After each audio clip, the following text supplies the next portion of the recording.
Hi everyone, my name is Anshul Gupta. I am a chartered accountant. आज हम करने जा रहे हैं बिजनेस स्टडीज का एक नया चैप्टर जिसका नाम है कंज्यूमर प्रोटेक्शन। ये आपके जो सीबीएसई एग्जाम्स अभी होने वाले हैं टर्म 2 के, उसके अंदर ये वाला चैप्टर इंक्लूडेड है। तो चलिए स्टार्ट करते हैं इस चैप्टर को without wasting any time. Alright, consumer protection. सबसे पहले इसका एक इंट्रोडक्शन हम लोग देख लेते हैं। Okay, consumer is said to be a king in a free market economy. Consumer को एक तरह से हम किंग समझते हैं, राजा समझते हैं। मतलब कि जो कंज्यूमर होगा उसके हिसाब से आपको प्रोडक्ट बनाना है, उसके हिसाब से आपको सर्विस आपको देनी है।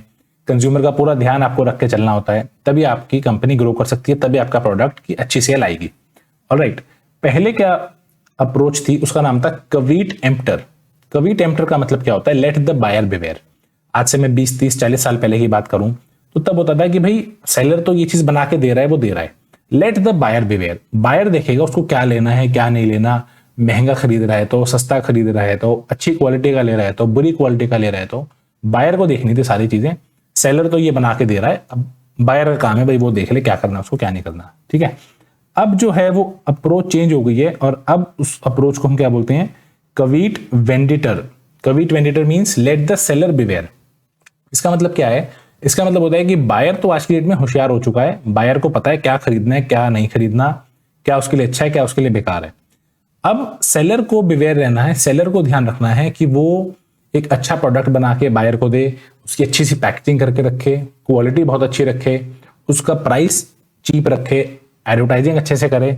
वो सारी चीजें वो अब सेलर को देख के चलनी पड़ती है। बायर जो है होशियार हो चुके हैं ओवर टाइम। ठीक है, तो अब जो भी आपकी अप्रोच उसका नाम होता है कवीट वेंडिटर। ऑलराइट, ठीक है जी, बायर होशियार है, सेलर को अपना सारा काम ध्यान सेलर को रखना है। लेकिन उसके बावजूद भी जो ग्रोइंग कंपटीशन है, ग्रोइंग कंपटीशन को देखते हुए होता क्या है, सेलर्स जो होते हैं, ग्रोइंग कंपटीशन को देखते हुए जो भी सेलर्स होते हैं वो अपनी सेल्स को बढ़ाने के लिए जो भी मैन्युफैक्चरर्स हैं या फिर सर्विस प्रोवाइडर्स हैं, ये लोग क्या करते हैं? They are tempted to engage in activity such as defective या फिर अनसेफ प्रोडक्ट्स वो बना के देंगे आपको, अडल्ट्रेशन कर देंगे आपके खाने के अंदर, या आपको फॉल्स एडवर्टीजमेंट्स, गलत एडवर्टाइजिंग वो लोग करके चलते हैं। होर्डिंग या ब्लैक मार्केटिंग भी वो लोग करके चलते हैं। होर्डिंग का मतलब होता है कि जैसे कि आपने कोई भी गुड्स हैं तो आपने उसका स्टॉक करके रख लिया अपने पास बड़ी बड़ी क्वांटिटीज में, अपने गोडाउन में वो वाला चीज आपने उसका स्टॉक कर लिया। फिर मार्केट में आपने आर्टिफिशियल शॉर्टेज क्रिएट कर दी कि जी मार्केट में तो माल ही नहीं है। ठीक है, तो वो जो आपने आर्टिफिशियल जो आपने एक शॉर्टेज क्रिएट कर दी है, उस शॉर्टेज की वजह से उस मटेरियल के प्राइसेस बहुत ज्यादा बढ़ जाते हैं। और वो प्राइस राइज होने की वजह से, क्योंकि वो प्राइसेस इतने बढ़ जाते हैं, तो इसलिए उसके बाद होता क्या है, फिर जो भी वो सेलर होता है जिसने उस पर्टिकुलर माल का जो उसने स्टॉक किया है वो उसको बढ़े हुए प्राइस पे निकालता है, बढ़े हुए प्राइस पे वो उसको बेचता है ताकि उसको अच्छा प्रॉफिट हो जाए। तो इसको बोलते हैं होर्डिंग। तो कई लोग आज के डेट में होर्डिंग और ब्लैक मार्केटिंग जैसी चीजें भी करके चलते हैं जो कि अनएथिकल चीजें हैं। ठीक है, तो इन सभी एक्टिविटीज से कंज्यूमर को बचाने के लिए ये जो पूरी चीजें हैं कंज्यूमर प्रोटेक्शन की, ये सारी चीजें इन एक्टिविटी से बचाने के लिए ही की जाती हैं। ऑलराइट, ओके, ऑलराइट, अब हम देखते हैं इंपॉर्टेंस क्या है कंज्यूमर प्रोटेक्शन की। कंज्यूमर प्रोटेक्शन जो है क्यों करके चलते हैं और इसका क्या फायदे हैं। देखिए, कंज्यूमर के पॉइंट ऑफ व्यू से क्या फायदे हैं वो हम एक बार देख लेते हैं। कंज्यूमर इग्नोरेंस, इसमें क्या लिखा है? कंज्यूमर जो है उसको आज की डेट में ठीक है होशियार हो गए हैं, बट उन्हें अभी भी अपनी पूरी राइट्स, अपने जो भी उन्हें रिलीफ्स जो उन्हें मिल सकते हैं उसके बारे में कई लोग हैं जिन्हें पता नहीं है, तो इसके लिए उन्हें एजुकेट करना नेसेसरी है। दूसरा, अनऑर्गेनाइज कंज्यूमर्स। कंज्यूमर जो है सब बिखरे बिखरे हैं। ऐसा नहीं है कि मतलब अगर सपोज कल को अगर बहुत सारे कंज्यूमर्स को अलग अलग जगहों पर एक ही चीज से प्रॉब्लम हो रही है तो वो ऑर्गेनाइज तरीके से इकट्ठे होकर आके एकजुट होकर एक्शन नहीं ले पाते। इसलिए भी कंज्यूमर को प्रोटेक्ट करने की जरूरत है। इंपॉर्टेंट है कंज्यूमर प्रोटेक्शन। ठीक है, third is widespread exploitation of consumers. देखो, जैसे मैंने आपको बताया, adulteration, misleading advertising, hoarding, black marketing, इन सब चीजों से कंज्यूमर्स की एक्सप्लॉयटेशन होती है, जिससे कि आपको उसको उनसे बचाने के लिए कंज्यूमर को प्रोटेक्शन करने की जरूरत है। अब बिजनेस पॉइंट ऑफ व्यू से क्या इंपॉर्टेंस है? कंज्यूमर को प्रोटेक्ट करने की जरूरत है भाई, कंज्यूमर को तो फायदा है, उसको प्रोटेक्शन मिल रही है। बिजनेस को क्या फायदा वो हम देख लेते हैं। First is long term interest of the business. देखो, बिजनेस को आज की डेट में जो बिजनेसेस हैं, जो समझदार है, उन्हें पता चल गया है कि कंज्यूमर को आप प्रोटेक्ट करोगे, उसके फायदे के बारे में अगर आप सोचोगे, तभी आपके पास रिपीट सेल्स आएंगी, अच्छा फीडबैक वो लोग आपको देंगे किसी को रेफर करेंगे आपके लिए कि हाँ जी आप ये वाला प्रोडक्ट खरीदो या इस इंसान से, इस कंपनी से ये वाली सर्विस लो, तभी आप उस कंपनी का कस्टमर बेस बढ़ेगा, तभी प्रॉफिट्स बढ़ेंगे। ठीक है, तो कंपनी को ये फायदा है, कंपनी ग्रो करती है अगर वो अपने कंज्यूमर्स का ध्यान रखती है तो। दूसरा, बिजनेस यूजेस सोसाइटीज रिसोर्सेज। देखो कोई भी बिजनेस है वो सोसाइटी की रिसोर्सेज ही इस्तेमाल करता है जहां पे वो काम कर रहा है। तो जो भी रिसोर्सेज हैं, चाहे वो लैंड है, चाहे लेबर है, चाहे कोई और रिसोर्सेज हैं, रॉ मटेरियल्स हैं, तो एक तरह से जब एक बिजनेस एक सोसाइटी के रिसोर्सेज इस्तेमाल करता है तो उसको उसके प्रति लॉयल तरीके से काम करना चाहिए, सोसाइटी के प्रति भी उसको काम करना चाहिए। और सोसाइटी क्या है? कंज्यूमर्स, तो इसलिए उसको कंज्यूमर को प्रोटेक्ट भी करना चाहिए। Third is social responsibility. ये ऊपर वाले से मिलता जुलता पॉइंट है। जब एक बिजनेस एक सोसाइटी में काम कर रहा है तो उसको सोसाइटी के रिसोर्सेज वो यूज कर रहा है, उन्हें एक्सप्लॉइट कर रहा है, तो बदले में सोसाइटी के लिए भी कुछ उसको अच्छा करना चाहिए। ठीक है। Fourth is moral justification. देखो मॉरल जस्टिफिकेशन क्या है? किसी भी बिजनेस की एक ड्यूटी होती है, मॉरल ड्यूटी होती है कि वो अपने कंज्यूमर के इंटरेस्ट का, उसके बेनिफिट्स का ध्यान रखकर चले। Alright, then is government intervention. देखो जैसे कि सपोज मतलब अगर कोई कंपनी है, अगर कोई बिजनेस है और वो कंज्यूमर प्रोटेक्शन नहीं कर रहा, कंज्यूमर का फायदा उठा रहा है, उसे एक्सप्लॉइट कर रहा है, माल महंगा बेच रहा है, माल गलत बेच रहा है, माल की क्वांटिटी कम बेच रहा है, जो लिखी है उससे कम क्वांटिटी है, तो उससे क्या होगा? गवर्नमेंट इंटरवीन करेगी। गवर्नमेंट आपके बीच में आएगी कि हाँ जी ये काम आप गलत कर रहे हो कंज्यूमर के साथ और हम आपको अब छोड़ेंगे नहीं। तो इससे क्या होता है? इससे कंपनी की जो इमेज है वो इमेज खराब होती है, उसकी गुडविल खराब होती है। और एक बार अगर कंपनी की इमेज या गुडविल खराब हो गई फिर वो कंपनी जल्दी से उठ नहीं पाती। ठीक है। Alright, next is legal protection to consumers. देखो ये सब बातें तो हो गई कि हमें कंज्यूमर को प्रोटेक्ट करना है, मतलब उसके कंज्यूमर प्रोटेक्शन की इंपॉर्टेंस है, सारी चीजें हैं, बट लीगल बैकिंग क्या है? लॉ में क्या लिखा है इस बारे में? कंज्यूमर्स को लीगली क्या प्रोटेक्शन मिलती है उसके बारे में और बात कर लेते हैं। देखो सरकार ने कंज्यूमर को प्रोटेक्ट करने के लिए बहुत सारे एक्ट्स बनाए हैं, बहुत सारे कानून बनाए हैं जो कि मदद करते हैं कंज्यूमर की प्रोटेक्शन में। पहला एक्ट है the consumer protection act of 1986। ये साल याद कर लेना, बहुत इंपॉर्टेंट है। 1986 the consumer protection act. Alright, ये एक्ट क्या करती है? ये कंज्यूमर के जो इंटरेस्ट है उन्हें प्रोटेक्ट और प्रमोट करती है against deficient goods, unfair trade practices, hoarding, black marketing, इन सब चीजों से बचा के चलती है। कैसे? ये एक्ट में लिखा है कि आप एक 3 टियर मशीनरी आप लोग एक अपना सेटअप करें 3 लेवल्स पे, डिस्ट्रिक्ट लेवल पे डिस्ट्रिक्ट फोरम, स्टेट लेवल पे स्टेट कमीशन और नेशनल लेवल पे नेशनल कमीशन। इसमें क्या होगा? जब भी कंज्यूमर्स को कोई सपोज कोई उनका फायदा उठा रहा है, उनकी एक्सप्लॉयटेशन कर रहा है, तब वो जैसे इन तीनों ये 3 फोरम्स है, डिस्ट्रिक्ट लेवल पे, स्टेट लेवल पे और नेशनल लेवल पे, तब वो लोग इंसाफ मांगने के लिए यहां पर जा सकते हैं। इन तीनों लेवल्स को हम एट लेंथ इन डिटेल में डिस्कस करेंगे अभी थोड़ी ही देर में। ठीक है। अगली एक्ट है द इंडियन कॉन्ट्रैक्ट एक्ट 1872। बहुत पुरानी एक्ट है ये। ठीक है, आप देख रहे होगे कम से कम 250 साल हो गए इस एक्ट को। ठीक है। एंड इस एक्ट में क्या लिखा है? इस एक्ट में ये लिखा हुआ है वो वाली कंडीशंस, सपोज 2 पार्टियों के बीच में एक कॉन्ट्रैक्ट हुआ, 2 पार्टियों के बीच में ए और बी के बीच में एक कॉन्ट्रैक्ट हो गया, तो इस एक्ट में ये लिखा है कि ये कॉन्ट्रैक्ट इन दोनों के ऊपर बाइंडिंग होगा। जो इन दोनों के ऊपर ये कॉन्ट्रैक्ट लागू होगा वो तभी होगा अगर ये कंडीशंस फुलफिल होती हैं। तो आप समझ गए? इसमें कुछ कंडीशन स्पेसिफाइड है कि अगर ये सारी कंडीशन फुलफिल होती हैं तभी 2 पार्टियों के बीच में अगर कोई कॉन्ट्रैक्ट हुआ उसकी कंडीशंस तभी उन पर लागू होंगी अगर ये वाली कंडीशंस फुलफिल होती हैं। तो ठीक है, तो ये भी कंज्यूमर को प्रोटेक्ट करने में बहुत मदद करता है ये act. Next is sale of goods act 1930। ये क्या करता है? ये बायर्स को प्रोटेक्ट करता है in case the goods purchased do not comply with the conditions और वारंटीज। सपोज बायर ने आज कोई गुड खरीद लिया, आज मैंने कोई सेलफोन खरीद लिया, उसकी 1 साल की वारंटी है। अब 1 साल हो गया, मतलब 1 साल पूरा नहीं हुआ और मैं मतलब सपोज उस फोन में कोई दिक्कत है जो कि वारंटी में है, मैं उस फोन को कहीं दिखाने जाता हूँ सर्विस सेंटर पे और वहां मेरी कोई सुनवाई नहीं होती। वो लोग कह रहे हैं कि जी हमें कोई मतलब नहीं है, आप अपने आप देखो, बाहर से करा लो। तो इस तरह की मेरे को जो वारंटी मिली थी और वो मुझे नहीं मिल रही, कंपनी कंप्लाई नहीं कर रही उसको, तब उस केस में सेल ऑफ गुड्स एक्ट 1930 जो है वो आके मेरा रक्षण करेंगे और फिर मुझे जो है जो भी गुड्स के साथ कंडीशंस है या वारंटीज है वो सब मुझे मिलेंगी। Next is essential commodities act 1955। इन सभी एक्ट्स के नाम और इनके ईयर याद करने बहुत बहुत बहुत इंपॉर्टेंट है। ठीक है। Essential commodities act 1955। This act aims at controlling production, supply and distribution of essential commodities. देखो कुछ एसेंशियल कमोडिटीज होती हैं, एसेंशियल का मतलब जो बहुत जरूरी है, बहुत बेसिक हैं। कोई अगर गरीब आदमी उसको भी वो चीजें चाहिए, अमीर आदमी को तो चाहिए चाहिए। एसेंशियल कमोडिटीज जैसे कि आपका हो गया मेडिसिन हो गया आपका, ठीक है, मेडिसिन इज वन एग्जाम्पल। तो इस तरह की जो एसेंशियल कमोडिटीज हैं, जो बहुत ही बेसिक और बहुत जरूरत की चीजें हैं, ये एक्ट उनकी प्रोडक्शन को, उनके सप्लाई को, उनके डिस्ट्रीब्यूशन को, सब चीजों को वो कंट्रोल करके चलता है। ये उन एसेंशियल कमोडिटीज के प्राइस बहुत ज्यादा बढ़ने नहीं देता, नहीं तो गरीब आदमी उसको अफोर्ड नहीं कर पाएगा। प्रोडक्शन सप्लाई को मेंटेन करके चलता है कि ऐसा ना हो मार्केट में उसकी अवेलेबिलिटी कम हो जाए, ठीक है। तो वो प्रोडक्शन भी मेंटेन करके चलता है, सप्लाई भी मेंटेन करके चलता है, इनके प्राइसेस भी मेंटेन करके चलता है ये वाला एक्ट, ठीक है, एसेंशियल कमोडिटीज के। Next is agricultural produce grading and marketing act 1937। देखो कुछ जो एग्रीकल्चरल कमोडिटीज है उसके अंदर ग्रेडिंग होती है। ग्रेडिंग का मतलब क्या होता है मैं आपको बता देता हूं। देखिए ग्रेडिंग होता है, सपोज आपने कभी अगर फ्रूट्स लिए हों, तो ये तो एक साइज के फ्रूट्स हैं, ये एक साइज के फ्रूट्स हैं, और ये भी एक फ्रूट्स का साइज होता है। तो इनको ऐसे ऐसे बांट देना, इसे बोलते हैं ग्रेडिंग करना। आपने फ्रूट्स की ग्रेडिंग कर दी, ठीक है, ऑलराइट। तो ये जो एक्ट है ये स्टैंडर्ड्स बताता है कि ये स्टैंडर्ड्स हैं ग्रेडिंग करने के। आप अपनी मर्जी से ग्रेडिंग नहीं कर सकते, ये स्टैंडर्ड्स हैं, इन तरीकों के हिसाब से ही आप अपने गुड्स की ट्रेडिंग करके चलेंगे। तो ये तो आ गया grading.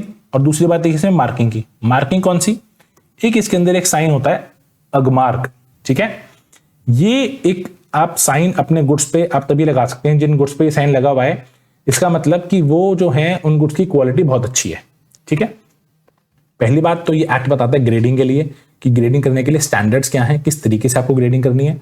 Second is Agmark, AGMARK। ये एक मार्क होता है जो आप अपने प्रोडक्ट के ऊपर लगाते हैं, और ये मार्क अगर प्रोडक्ट के ऊपर लगा हुआ है तो इसका मतलब प्रोडक्ट की क्वालिटी अच्छी है, ठीक है।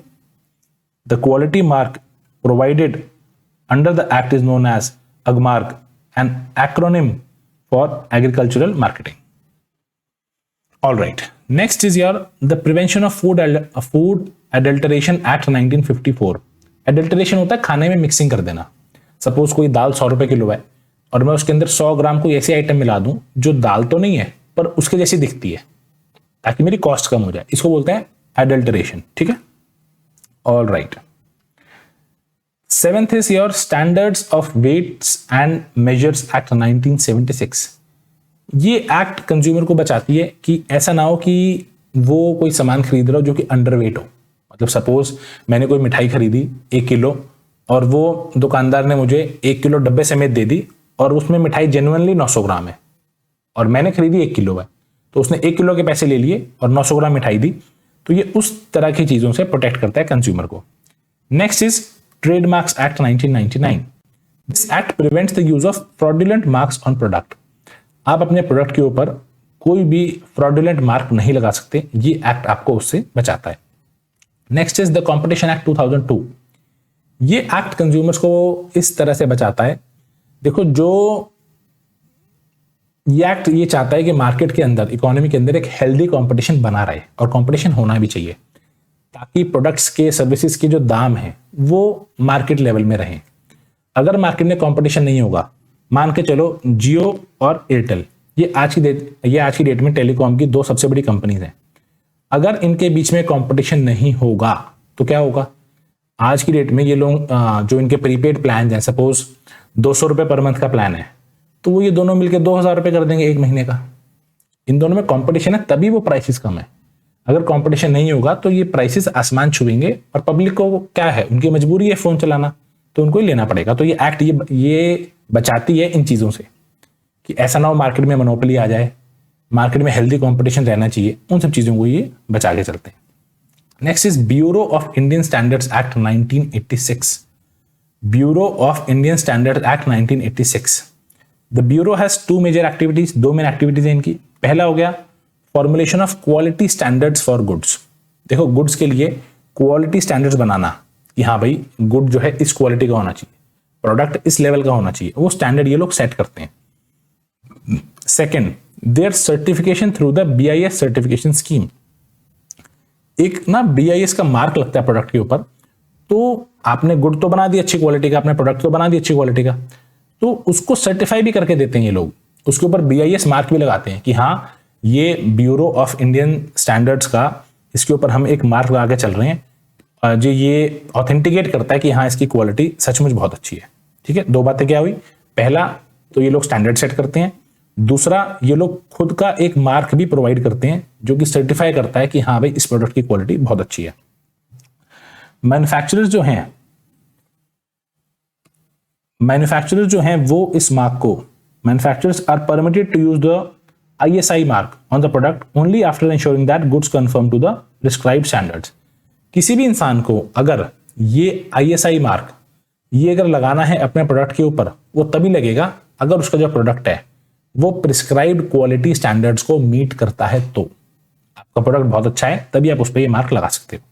ठीक है, ऑलराइट। इन सभी एक्ट्स में से जो हमने ये पढ़ी हैं, हमने 10 एक्ट यहां पे पढ़ लिए, इन सब में से जो मोस्ट इंपॉर्टेंट एक्ट है that is consumer protection act. ठीक है, इसको हम इन डिटेल पढ़ेंगे, ठीक है, बहुत ही बारीकी में जाके।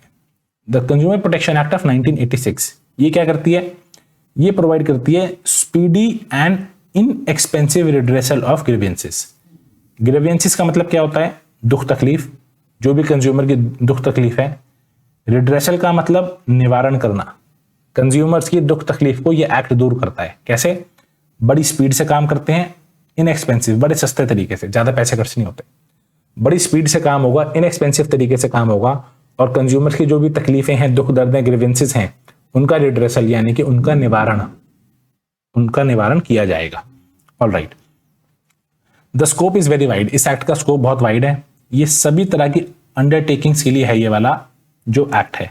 कैसे, बिग हो चाहे स्मॉल हो, पब्लिक हो चाहे प्राइवेट हो, मैन्युफैक्चरर हो, ट्रेडर हो, गुड्स का हो, सर्विसेज का हो, सभी के ऊपर ये वाला एक्ट लागू होता है। ऑलराइट, आगे चलते हैं कंज्यूमर राइट्स के ऊपर। भाई मैं कंज्यूमर हूं तो मेरे कुछ अधिकार भी तो हैं कि हाँ भाई मेरे पास ये राइट है, मैं ये काम कर सकता हूं या फिर ये काम मैं नहीं कर सकता, तो वो सारी चीजें इसके अंदर हम देख के चलते हैं। तो ऑलराइट, पहली राइट क्या होगी इसके अंदर, पहली राइट है राइट टू सेफ्टी। कंज्यूमर के पास राइट है कि उसका प्रोटेक्शन किया जाए अगेंस्ट उन गुड्स एंड सर्विसेज से जो कि उसकी जान के लिए, उसकी हेल्थ के लिए हानिकारक हैं। ठीक है, against those goods and services which are hazardous, harmful to his life and health. इस तरह के अगर कोई अगर गुड्स एंड सर्विसेज हैं तो कंज्यूमर का उससे बचाव किया जाना चाहिए। ऑलराइट, इसके बाद देखते हैं right to be informed. Right to be informed, consumer के पास राइट है कि उसे इन्फॉर्म किया जाए किसके बारे में, प्रोडक्ट के इंग्रेडिएंट्स के बारे में, क्वांटिटी के बारे में, उसका प्राइस क्या है, डेट ऑफ मैन्युफैक्चर क्या है, डेट ऑफ एक्सपायरी क्या है, कैसे इस्तेमाल करना है, वो सारी चीजें। राइट टू चूज, कंज्यूमर के पास राइट है कि वह चूज कर सकता है मार्केट में, अगर सपोज मैं बिस्किट लेने गया हूं, 10 तरह के बिस्किट है तो मैं चूज कर सकता हूं कि मैं कौन सा लूंगा। ठीक है, alright. Right to be heard, अगर कल को मेरे साथ कुछ गलत हुआ है तो मेरे पास यह हक होना चाहिए कि मैं कंप्लेंट फाइल कर सकता हूं, और कंप्लेंट फाइल करने के बाद मेरी सुनवाई भी होनी चाहिए। खाली कंप्लेंट फाइल करके मैं क्या करूंगा जब कोई मेरी बात सुनेगा ही नहीं तो। ठीक है, right to file complaint and at the same time right to be heard. उसके बाद है राइट टू सीक रिड्रेसल। इसका मतलब क्या है, रिड्रेसल का मतलब क्या है, रिलीफ मिलना। ठीक है, आपको उस चीज का एक निवारण मिलना। तो the consumer has a right to get relief in the case product and service falls short of his expectations. उसको लगता है कि प्रोडक्ट ठीक नहीं है तो उसको उसका रिलीफ भी मिलना चाहिए। रिलीफ कैसे, या तो उसका प्रोडक्ट की रिप्लेसमेंट करा दो, प्रोडक्ट बदल दो, या उसको कॉम्पेंसेशन दो, कुछ पैसे दो कि हाँ भाई इस प्रोडक्ट की वजह से आपको ये नुकसान हुआ है तो आप ये पैसे पकड़ो, आपका नुकसान की पूर्ति हो जाएगी। Next is right to consumer education. Consumer के पास ये अधिकार है to acquire knowledge and to be well informed. वो नॉलेज अक्वायर करे और वेल इन्फॉर्म्ड रहे सब चीजों के बारे में। ऑलराइट, कंज्यूमर राइट्स हमने पढ़ लिया है। देखो अब कंज्यूमर के अधिकारों की बात तो कर ली, हाँ भाई उसके पास ये अधिकार हैं, ये हैं, सब चीजें बात कर ली। अब कुछ रिस्पॉन्सिबिलिटीज भी तो हैं उसकी। भाई आपकी कोई ड्यूटी भी तो बनती होगी, या सारे आपके बस अधिकार ही आप मांगोगे। एक इंसान के कुछ अधिकार है तो उसकी कुछ ड्यूटीज भी हैं। अब उसकी रिस्पॉन्सिबिलिटीज क्या हैं वो देख लेते हैं। Be aware about various goods and services available in the market. देखो कंज्यूमर को पता होना चाहिए मार्केट के अंदर क्या क्या गुड्स एंड सर्विसेज अवेलेबल हैं। अब अगर सपोज मार्केट में 10 तरह की चीजें मिलती हैं और उसे पता ही नहीं 10 तरह की चीजें मिलती हैं, उसको बस ये पता है एक चीज ये मिलती है और मैं तो ये लेने चला गया। अब वो प्रोडक्ट ले आया, उसे चाहिए था दूसरे वाला उसी का सिमिलर। अब वो जाके दुकानदार से लड़ेगा कि जी आपने ये क्यों दिया, मुझे तो वो देना था, आपने तो मेरे को ठग लिया, दूसरे वाला प्रोडक्ट चाहिए था मुझे, तो आप तो चोर हो। तो ऐसे बात नहीं बनती, आपको खुद भी अवेयर होना चाहिए। ठीक है, बाय ओनली स्टैंडर्डाइज गुड्स जिसमें कि ISI मार्क हो, FPO मार्क हो, हॉल मार्क हो, ज्वेलरी पे जैसे हॉल मार्क होता है, ISI मार्क होता है आपका इलेक्ट्रिकल गुड्स पे, FPO मार्क होता है फूड प्रोडक्ट्स पे। तो ये स्टैंडर्ड की चीजें खरीदनी चाहिए। आप उल्टी सीधी चीजें खरीदोगे यहाँ वहां से, ठीक है, आपको चीज 2 रुपए सस्ती मिल रही है लेकिन उस पर कोई मार्क नहीं है, आप वो खरीद लाए कि हाँ भाई मेरे तो पैसे बच गए, तो फिर तो चीज तो खराब निकलेगी वो। ठीक है ना, उसमें फिर आपका दोष है सारा। Learn about the risk associated with products and services. देखो आपको रिस्क पता होना चाहिए, जो मैं चीज खरीद रहा हूँ उसका क्या क्या रिस्क है। ठीक है, आप चाइनीज फोन खरीदोगे तो उसका तो बैटरी भी फटेगी, चार्जर भी फटेगा। तो आपको रिस्क पता होना चाहिए, क्या जो मैं प्रोडक्ट खरीद रहा हूँ उसका क्या रिस्क है। ब्रांडेड ले रहे हो आप, सैमसंग ले रहे हो, एप्पल ले रहे हो, कोई भी ब्रांड ले रहे हो, अच्छा, फिर उसमें नहीं होंगे ये वाले risk. Alright, read the labels carefully. देखो कंज्यूमर को सारे लेबल्स अच्छे से पढ़ने चाहिए।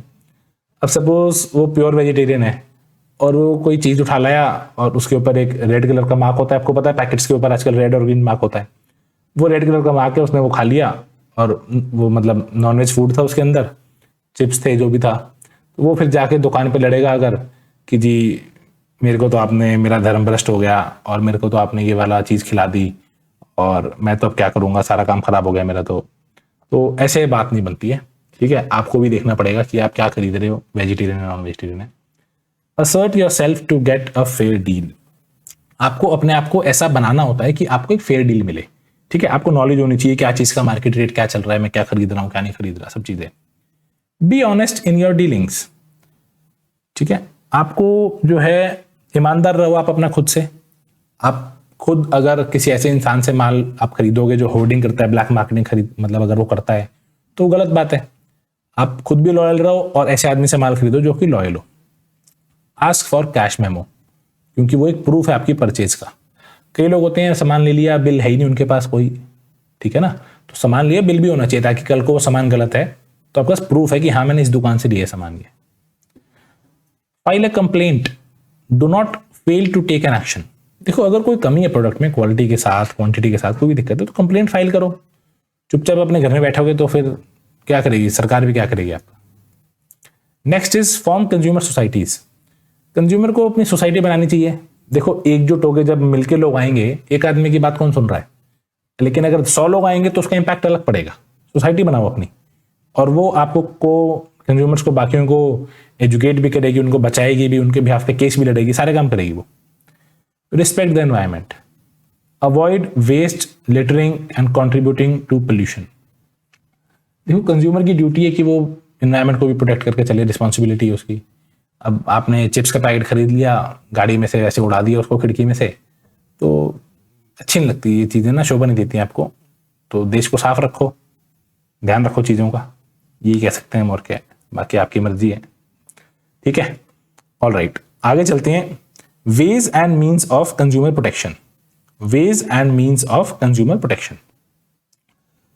ऑल राइट, कंज्यूमर प्रोटेक्शन हम लोग कैसे कर सकते हैं। अभी तक हमने पढ़ा इसकी इंपॉर्टेंस क्या होती है बिजनेस पॉइंट ऑफ व्यू से, कंज्यूमर पॉइंट ऑफ व्यू से। फिर हमने कुछ लॉज पढ़ लिए कि ये लॉज हैं। फिर इसकी कंज्यूमर राइट्स पढ़ ली कि कुछ कंज्यूमर राइट्स हैं, उसके अधिकार हैं। फिर कंज्यूमर की रिस्पॉन्सिबिलिटीज पढ़ ली। अब कह रहे हैं कंज्यूमर प्रोटेक्शन सारी बात हो गई, अब बताओ करें कैसे। ठीक है, सरकार ने तो लॉ बना दिए, लेकिन फिर भी करें कैसे। पहली बात तो हो गई जी self regulation by business. Business खुद से करेगा, क्योंकि उसको पता है लंबे टाइम में मैं मार्केट में तभी टिक पाऊंगा जब मेरा कंज्यूमर प्रोटेक्टेड है और उसके बेनिफिट के लिए मैं काम कर रहा हूं। बिजनेस एसोसिएशंस, देखो फिक्की ये इसका फुल फॉर्म है, CII ये क्या है, ये बिजनेस एसोसिएशंस हैं जिन्होंने एक कोड ऑफ कंडक्ट बनाया हुआ है, गाइडलाइंस बनाई हुई है कि आपको कैसे काम करना है, अपने कंज्यूमर के साथ कैसे डील करना है, कैसे व्यापार करना है। गाइडलाइंस बनाई हुई है बिजनेस के लिए इन बिजनेस एसोसिएशंस ने, क्योंकि ये भी चाहती हैं कि जो बिजनेसेस हैं वो कंज्यूमर को धोखा ना दे। तीसरा हो गया जी कंज्यूमर को अवेयर करो, पढ़ाओ लिखाओ उसको, ताकि बताओ उसको हाँ भाई ये चीजें हैं, सरकार बहुत इसके लिए पैसा खर्च करती है, टीवी में ऐड आती है, जागो ग्राहक जागो की। अब कई ग्राहक होते हैं वो जाग जाते हैं, कई ग्राहक हैं वो सो रहे हैं अभी भी, तो ठीक है, चल रही है दुनिया। Next is consumer organisations. ठीक है, कंज्यूमर ऑर्गेनाइजेशंस बहुत इंपॉर्टेंट रोल प्ले करती हैं कंज्यूमर को एजुकेट करने के लिए अबाउट द राइट्स एंड कैसे प्रोटेक्शन मिलना है, क्या करना है। ठीक है, फिर है सरकार। सरकार ने क्या करना है, सरकार ने एक हेल्पलाइन नंबर बना दिया, ये वाला, इस टाइम से इस टाइम तक यहाँ फोन कर लो, कोई अगर दिक्कत है तो। एक्ट्स बना दिए, कंज्यूमर प्रोटेक्शन एक्ट, सारी चीजें सरकार ने कर दी। 3 टियर मशीनरी बना दिया डिस्ट्रिक्ट, स्टेट और नेशनल लेवल पे, सारे काम कर दिए सरकार ने। एक्शन तो आपको लेना है, अपने घर से एसी बंद करके बाहर तो आपको निकलना पड़ेगा ना, कि हाँ जी मुझे ये दिक्कत है, मुझे इसका सोल्यूशन दो। सरकार ने जो करना था कर दिया, अब आपने करना है जो करना है। ऑलराइट, अब बात हो रही है, अब हमने ऊपर पढ़ा था कंज्यूमर प्रोटेक्शन एक्ट में आपको 3 लेवल पे, डिस्ट्रिक्ट, स्टेट और नेशनल लेवल पे, डिस्ट्रिक्ट, स्टेट और नेशनल लेवल पे आपको रिड्रेसल मिलता है। ठीक है, ऑलराइट, अब ये रिड्रेसल जो आपको मिलेगा, देखो डिस्ट्रिक्ट लेवल सबसे नीचे है, स्टेट, नेशनल। डिस्ट्रिक्ट में फोरम लिखते हैं, यहाँ पे कमीशन, इनके ऊपर इनके पापा बैठे हैं सुप्रीम कोर्ट। ठीक है, ये सब मेरी रिड्रेसल एजेंसीज हैं। इसके बारे में पढ़ लेते हैं। अब ये कह रहे हैं सबसे पहले सारी बातें हो गई, ये तो बताओ कंज्यूमर है कौन, कंज्यूमर किसे बोलते हैं हम, ये तो बताओ, बच्चे कह रहे हैं। चलो भाई ये भी देख लो।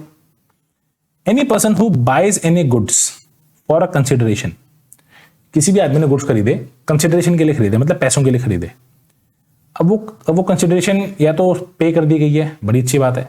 पे नहीं करी, प्रॉमिस कर दी, हाँ भैया मैं तेरे को 100 रुपए दूंगा, मेरा वादा है, दूंगा कल, कोई बात नहीं। पार्टली पेड या पार्टली प्रॉमिस्ड, भैया 40 अब ले ले, 60 कल दूंगा।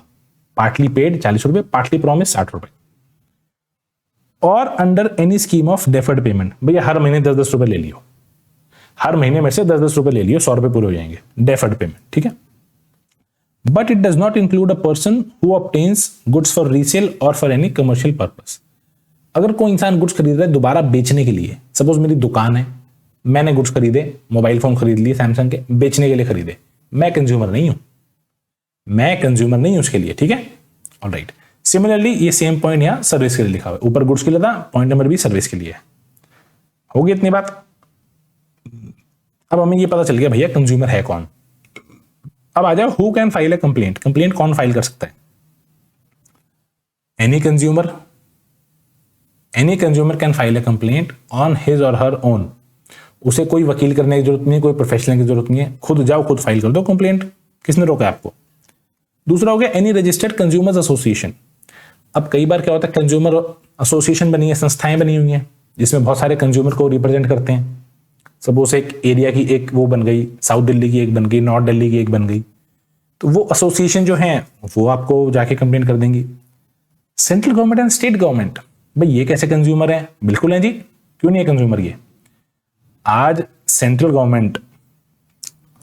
गवर्नमेंट अपनी कोई बिल्डिंग बना रही है कनॉट प्लेस में। ठीक है, वो बिल्डिंग बनाने के लिए इसने एक कॉन्ट्रैक्टर की सर्विसेज ली, लेबर कॉन्ट्रैक्टर की, इसने सीमेंट खरीदा, इसने सरिया खरीदा, इसने पेंट खरीदा, इसने पत्थर खरीदा, तो उन सब के लिए तो ये कंज्यूमर ही है। सेंट्रल गवर्नमेंट अगर अपनी बिल्डिंग बना रही है, सेंट्रल गवर्नमेंट की कैंटीन है, वहां पे कोई बंदा सर्विसेज देता है अपने खाने पीने की, तो उसके तो ये तो कंज्यूमर ही होगी ना सरकार तो, और वो सप्लायर हो गया, वो बंदा सप्लायर है, सरकार कंज्यूमर है। तो ऐसे केस में सरकार भी कंज्यूमर हो सकती है और सरकार भी जाके कंप्लेंट फाइल कर सकती है। Next is one or more consumers on behalf of numerous consumers. भाई देखो सपोज कोई एसोसिएशन तो नहीं बनी हुई, बट हम 10 लोग हैं, हम 10 लोग एक सोसाइटी में रहते हैं, एक जगह से हम लोग राशन खरीदते हैं अपना, और वहां से उसने हमें एक राशन ऐसा दे दिया जिसमें कि गलत चीज उसने दे दी, उसमें अडल्टरेटेड फूड है, मिक्सिंग है उसमें, तो हम 10 के बिहाफ पे कोई एक बंदा जाके कंप्लेंट कर रहा है, वो भी कर सकता है। लीगल हेयर और representative of a deceased person, भाई कोई इंसान अगर इस दुनिया में नहीं है, उसके बिहाफ पे उसका लीगल हेयर भी कंप्लेंट फाइल कर सकता है। अब आ जाते हैं लेवल्स पे, डिस्ट्रिक्ट फोरम, स्टेट कमीशन और नेशनल कमीशन पे। डिस्ट्रिक्ट फोरम, देखो डिस्ट्रिक्ट फोरम क्या है, लोएस्ट लेवल है ये। इसके अंदर होता क्या है, एक तो इसके अंदर जनाब होंगे प्रेसिडेंट और 2 अदर मेंबर्स होंगे इसके अंदर। ठीक है, प्रेसिडेंट एंड 2 अदर मेंबर्स, जिसमें से कि एक तो महिला होनी चाहिए, एक तो महिला होनी ही चाहिए। ऑलराइट, इन सबको अपॉइंट कौन करेगा, इन सबको अपॉइंट कौन करेगा, स्टेट गवर्नमेंट। सबकी अपॉइंटमेंट स्टेट गवर्नमेंट करेगी। ठीक है, आप डिस्ट्रिक्ट फोरम में जाके कंप्लेंट कब कर सकते हो, जबकि value of goods and services along with compensation अगर गुड्स 5 लाख रुपए की है, कॉम्पनसेशन 10 लाख रुपए की है, 5 और 10 15 दोनों मिलाकर 20 लाख से नीचे होना चाहिए फिगर। जितने रुपए के गुड्स हैं और जितना मुआवजा मांग रहे हो दोनों मिलाकर 20 लाख से कम की फिगर आनी चाहिए। ठीक है, ऑलराइट। ये अगर 20 लाख से कम की फिगर है तो आप कंप्लेंट दर्ज करा सकते हो। ठीक है जी, इतनी बात हो गई। कंप्लेंट दर्ज कराने के बाद डिस्ट्रिक्ट फोरम अपना फैसला सुनाएगी। आपको फैसला मंजूर है तो बड़ी अच्छी बात। और डिस्ट्रिक्ट फोरम अपना फैसला सुनाने के लिए वो हो सकता है आपकी जो भी प्रोडक्ट है उसका कोई उसको लेबोरेटरी में भेज के उसका टेस्ट कराएं, ये जांच करने के लिए कि हाँ भी सच में प्रोडक्ट में दिक्कत है कि नहीं है। तो अगर आपको उनका फैसला मान्य है बड़ी अच्छी बात। अगर आपको मान्य नहीं है, इफ द अग्रीव्ड पर्सन जिसने केस कराया इज नॉट सेटिस्फाइड, वो कहता नहीं भैया मेरे को तो आपके फैसले से दिक्कत है, मैं तो और लड़ूंगा अभी, तो लड़ लो भाई। फिर आप उसके ऑर्डर के 30 दिन के अंदर अंदर 30 डेज के अंदर अंदर स्टेट कमीशन के पास चले जाओ, वहां जाके आप और अपना कुछ भी अपील करो। स्टेट कमीशन में भी एक प्रेसिडेंट होता है। ये प्रेसिडेंट वो नहीं है, हिंदुस्तान का प्रेसिडेंट नहीं है, नॉर्मल एक प्रेसिडेंट है। प्रेसिडेंट होता है and not less then 2 other members. भाई 2 वहां थे 2 यहां पर है, एक महिला होनी चाहिए। इनका चुनाव कौन करेगा? स्टेट गवर्नमेंट तय करती है। अब इसके अंदर क्या है, इसके अंदर यहां तो 20 लाख तक के केस आते थे डिस्ट्रिक्ट फोरम में, यहां 20 लाख से लेकर 1 करोड़ तक के। ठीक है, प्रोडक्ट की जो गुड्स की वैल्यू है वो प्लस कॉम्पनसेशन 20 लाख से ऊपर होनी चाहिए और 1 करोड़ से नीचे होनी चाहिए।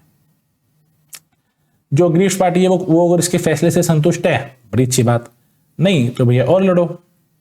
30 दिन के अंदर अंदर नेशनल कमीशन के पास पहुंच जाओ। 30 दिन कब से? जिस दिन स्टेट कमीशन का ऑर्डर आया उस दिन से 30 दिन। 1 महीना मतलब 1 महीना मत लिखना, 30 डेज ही लिखना। 1 महीने में 28 दिन भी होते हैं, 1 महीने में 29 दिन भी होते हैं, 1 महीने में 31 डेज भी होते हैं। आपने 30 दिन लिखना है। नेशनल कमीशन के पास आ गए आप। इसके अंदर एक प्रेसिडेंट होगा, 4 मेंबर्स, ऊपर कितने थे? 2-2, एक महिला होगी। दूसरी बात क्या है? सेंट्रल गवर्नमेंट, ऊपर दोनों में क्या था? स्टेट गवर्नमेंट चुनाव करती है इन लोगों का, यहां सेंट्रल गवर्नमेंट करेगी। ये केस आएंगे 1 करोड़ से ऊपर के, 10 करोड़, 100 करोड़, 1000 करोड़ जो भी है वो यहां आएंगे। जो ऑर्डर पास किया है नेशनल कमीशन ने, जो ऑर्डर नेशनल कमीशन ने पास किया है, ये ऑर्डर अपीलेबल है before supreme court. National commission ने जो ऑर्डर पास किया है इन ओरिजिनल, बहुत ही इंपॉर्टेंट शब्द है ये, इन ओरिजिनल। इसका मतलब क्या है? इन ओरिजिनल का मतलब ये है कि अगर मेरा केस, भाई एक तो हो गया, एक तो तरीका है, मैं पहले डिस्ट्रिक्ट फोरम के पास गया, फिर स्टेट के पास गया, फिर नेशनल के पास आया, तो मैं यहां से डिससेटिस्फाइड होकर ऊपर आया, फिर ऊपर आया, तब नेशनल कमीशन के बाद मैं सुप्रीम कोर्ट में नहीं जा सकता। अगर नेशनल कमीशन का ऑर्डर ओरिजिनल ऑर्डर है तो, ओरिजिनल ऑर्डर मतलब मेरा केस 1 करोड़ से बड़ा था, शुरू में ही मेरा केस 1 करोड़ से अपना बड़ा था, मैं पहले कभी नीचे गया ही नहीं हूं। डिस्ट्रिक्ट फोरम और स्टेट कमीशन में तो मैं गया ही नहीं हूं, मैंने तो वहां उनके जो जज बैठे हैं शक्ल नहीं देखी किसी की। ठीक है, मैं सीधा गया ही नेशनल कमीशन में हूं क्योंकि मेरा केस 1 करोड़ से बड़ा था। तो अगर आप डायरेक्ट नेशनल कमीशन में जाते हो और नेशनल कमीशन एक ऑर्डर पास करता है, उसको बोलते हैं ओरिजिनल ऑर्डर। अगर मैं डायरेक्ट स्टेट कमीशन के पास गया हूं, स्टेट कमीशन के ऑर्डर को बोलेंगे ओरिजिनल ऑर्डर। ठीक है, तो यहां पर 2 कंडीशन आपकी सेटिस्फाई आपकी होनी चाहिए। पहली बात तो ऑर्डर जो है वो नेशनल कमीशन का होना चाहिए, दूसरी बात वो ऑर्डर ओरिजिनल होना चाहिए। अगर ये दोनों सेटिस्फाइड हैं, अगर ये दोनों सेटिस्फाइड हैं और आप नेशनल कमीशन के ऑर्डर से सेटिस्फाइड नहीं हो, मैं एक बार और रिपीट कर देता हूं, अगर ये दोनों कंडीशन पूरी होती हैं कि हाँ भाई आप डायरेक्ट नेशनल कमीशन में गए थे और उसने ऑर्डर पास किया है, और जो ऑर्डर उसने पास किया है आप उससे सेटिस्फाइड नहीं हो, तभी आप सुप्रीम कोर्ट के पास जा सकते हो। ठीक है, आई रिपीट, नेशनल कमीशन का ऑर्डर ओरिजिनल होना चाहिए। ठीक है, और आप उसे संतुष्ट नहीं हो तो आप सुप्रीम कोर्ट के पास जा सकते हो, वरना आप नहीं जा सकते। ठीक है, alright. Moreover, in a case decided by the district forum, the appeal can be filed before the state commission and thereafter the order of the state commission can be challenged before national commission and no further। अगर आप नीचे से ऊपर आ रहे हो, नीचे से अगर आप ऊपर आ रहे हो, फिर आप सुप्रीम कोर्ट तक नहीं जा सकते। ऑलराइट, एक बार यहां से भी पढ़ लेते हैं इसको।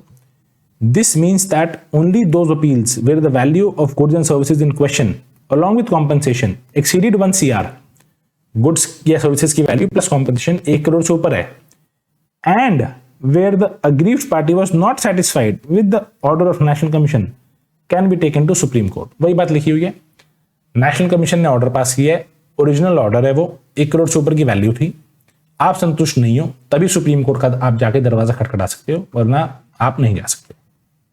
Next, relief available. अगर कंज्यूमर कोर्ट सेटिस्फाइड है कि हाँ भाई आप ठीक कह रहे हो, तो क्या रिलीफ देगी, मतलब आपको क्या रिलीफ किस तरह से देगी। वो पहली बात तो वो कह देगी, वो ऑपोजिट पार्टी को ऑर्डर देगी कि भैया इसके गुड्स एंड सर्विसेज में जो डिफेक्ट है वो डिफेक्ट दूर करो। सामने कहता नहीं भैया हमें तो दूसरा चाहिए, ठीक है बेटा रिप्लेस कर दो इसको। वो कहते नहीं नहीं हमें नहीं चाहिए प्रोडक्ट इसका, हमें इस पर विश्वास नहीं है, तो कल को फिर दिक्कत आएगी। अच्छा भाई इसके पैसे वापस कर दो, रिफंड करो इसको, ठीक है। वो कहता है पैसे वापस तो कर दिए, लेकिन इससे जो मेरा नुकसान हुआ उसका क्या, आपने मुझे खाने पीने की ऐसी चीज दे दी, मैं उससे बीमार हो गया, 3 दिन तक हॉस्पिटल में रहा, मैं वहां मेरा 10,000 का बिल बन गया, उसका क्या। खाली प्रोडक्ट का रिप्लेस करने से या पैसे वापस करने से बात थोड़ी बन गई। रीजनेबल लेवल ऑफ कॉम्पेंसेशन, आप देख रहे हो कैसे फ्लो चल रहा है। पहले तो कोर्ट ने सोचा कि आपको हम बना दें, जस्ट अ सेकेंड, पहले कोर्ट ने सोचा आपको मना दें भैया इसका डिफेक्ट दूर कर दो प्रोडक्ट का, आपने कहा नहीं इसको रिप्लेस करो। ये मैं आपको सिर्फ याद करने के लिए बता रहा हूं, ठीक है, कोई ऐसा सीक्वेंस नहीं है, रिप्लेस करो। वो कहता नहीं रिप्लेस नहीं, मुझे पैसे चाहिए, चलिए यार पैसे दे इसके। वो कहता है पैसे तो मिल गए, लेकिन जो मेरा नुकसान हुआ उसका क्या हुआ, टू पे reasonable amount of compensation for loss और सफरिंग और इंजरी सफर्ड, फॉर लॉस और इंजरी सफर्ड। वो कहता है चलो आपने कॉम्पनसेशन तो अपना दे दिया, मेरी तो भरपाई हो गई जो नुकसान हुआ था, आपने मुझे ऐसा प्रोडक्ट दिया क्यों, आपको पनिशमेंट मिलनी चाहिए, आपको सजा मिलनी चाहिए, टू पे प्यूनिटिव डैमेजेस। वो कहता चलो ठीक है मिल गई सजा। कहता मुझे वादा करो आप आगे से ऐसा नहीं करोगे, मुझे वादा करो आगे से ऐसा नहीं करोगे, टू डिसकंटिन्यू द अनफेयर और restrictive trade practice, not to repeat in future, भविष्य में दोबारा मतलब जितना मुझे परेशान किया दोबारा मत करना किसी और को, ठीक है। वो आदमी इमोशनल हो जाता है। Not to offer hazardous goods for sale, कोई भी ऐसे हजार्डस जानलेवा गुड्स आप नहीं बेचोगे। टू सीज द मैन्युफैक्चर, बेचोगे क्या, छोड़ो आप बनाओगे ही नहीं, आप बनाओगे ही नहीं, ये वादा करो। अब कहते हैं to pay an amount not less than 5%, कम से कम 5% तो होना चाहिए अमाउंट वो, to be credited to consumer welfare fund. अब सरकार कहती है कि भैया कम से कम 5% पैसा तो, मान लिया आपने 1 करोड़ रुपए का आपने घोटाला, कुछ अपने गुड्स आपने खराब दिए, 1 करोड़ रुपए उनकी वैल्यू थी, 5% कम से कम 5 लाख रुपए वेलफेयर फंड में डालो। क्यों, क्योंकि हमें कंज्यूमर को एजुकेट करना पड़ता है, कंज्यूमर के बारे में बहुत सोचते हैं दिन रात एक करके, तो आप वो पैसा उसमें डालो कंज्यूमर वेलफेयर फंड में, बस बोल दिया मतलब बोल दिया। टू इशू करेक्टिव एडवर्टीजमेंट, किस लिए, to neutralise the effect of misleading ad, अगर आपने कोई आपने गलत एड दी थी उसका इफेक्ट खत्म करने के लिए सही एड दो दोबारा चेंज करके, ठीक है। Next is to pay adequate cost to the appropriate party, उसकी भरपाई करो जो भी करनी है। तो एक बता दूं, ये जो 12 पॉइंट पड़े हैं, ऐसे नहीं कि 12 में से एक ही उसको निवारण देना है, वो 2-3 ऑप्शन भी बता सकते कि भैया ये भी करो, ये भी करो, ये भी करो, भैया उसके पैसे वापस भी करो, 5% कंज्यूमर वेलफेयर फंड में भी जमा कराओ और करेक्टिव एड भी दो, जितना वो चाहे वो वैसे उसको सुझाव दे सकते हैं करने के लिए, और सामने वाले को करना पड़ेगा। ऑल राइट, आगे चलते हैं। नेक्स्ट इस पे role of consumer organisation and NGO, इनका रोल क्या है। देखो पहली बात तो ये जनरल पब्लिक को एजुकेट करते हैं उनके राइट्स के बारे में। ये पीरियोडिकली कुछ जैसे कुछ पीरियोडिकल्स होते हैं उनको ये पब्लिश करते हैं न्यूज़पेपर में, मैगजीन में, जिसमें बताते हैं कंज्यूमर को कैसे प्रोटेक्ट हम अपना करते हैं, क्या लीगल राइट्स हैं आपकी, क्या रिलीफ अवेलेबल है, वो सब नॉलेज देते हैं। कंज्यूमर प्रोडक्ट्स जो हैं मार्केट में जो प्रोडक्ट बिक रहे हैं ये उनकी टेस्टिंग करते हैं रेगुलरली लैब्स में, देखने के लिए कि हाँ प्रोडक्ट ठीक है कि नहीं है। कंज्यूमर को एनकरेज करते हैं कि भैया तुम प्रोटेस्ट करो, हम तुम्हारे साथ हैं, मतलब कोई भी दुख तकलीफ है तो हमें बताओ, हम तुम्हारे साथ हैं और तुम इसकी आवाज तो उठाओ। लीगल असिस्टेंस प्रोवाइड करते हैं कंज्यूमर्स को। ये